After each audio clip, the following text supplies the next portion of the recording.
View from the Silo Hotel in Cape Town. There's a soccer stadium. This is a deluxe suite.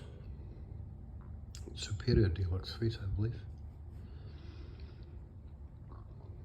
And I have to say it's rather impressive.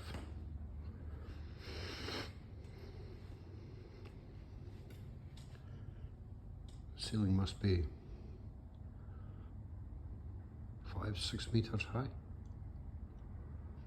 It's very open. These massive windows, like fishbowl windows. Bit of a dank day in Cape Town today. Victoria and Albert over there.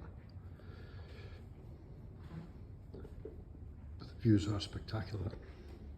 It's a complimentary sherry. Way through to the bathroom, where it's under floor heating, obviously. Lovely bath there, with all your bath salts, etc. Small loo there, lovely big walk-in shower. You know what? I think I know what all the fuss is about with the Silo. It's lovely.